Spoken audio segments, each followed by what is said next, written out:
everyone. Thank you so much for joining us for today's Pep Talk.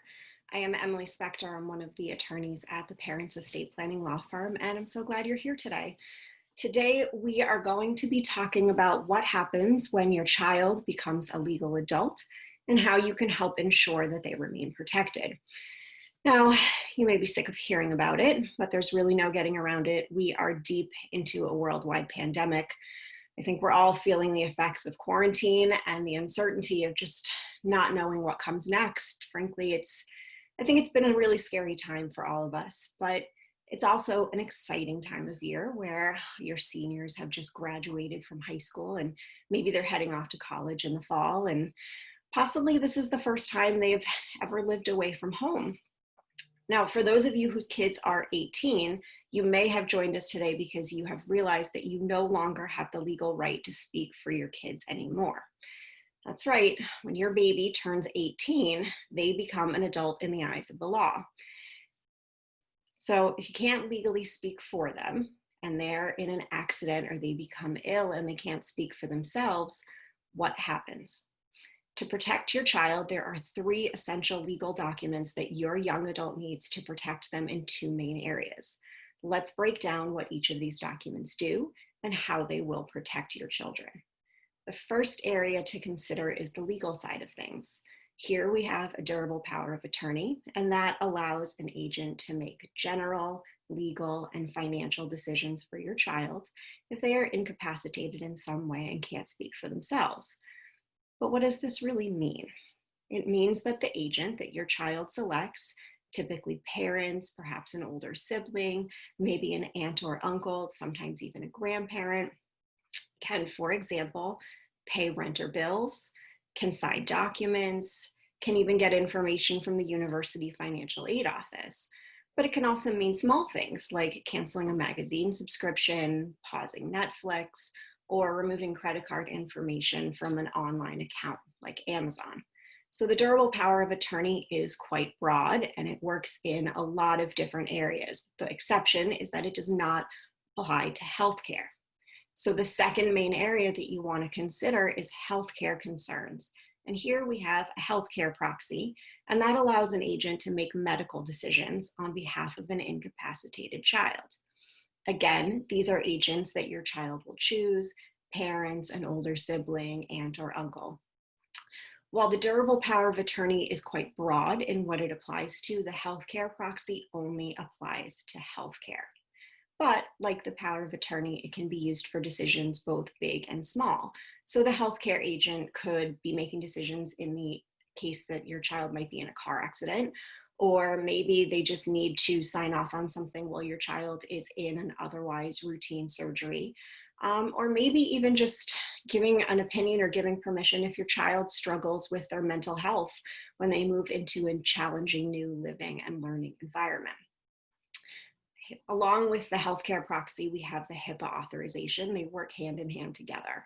The Hipaa authorization is what allows doctors and medical professionals to give out confidential information about your child to the healthcare agents. Obviously, the healthcare agents need this information in order to make the best decision possible for the child. Without these documents, parents do not have an automatic legal right to access medical information or to make medical decisions for their children who are over 18. So let's recap. What are the documents that your 18 plus child should put in place? A durable power of attorney to make legal, financial, and general decisions, and a healthcare proxy and a Hipaa authorization to make healthcare decisions. At the Parents Estate Planning Law Firm, we understand how important it is both for the child and for the parent for everyone over 18 to have these documents in place for protection in the event of incapacity.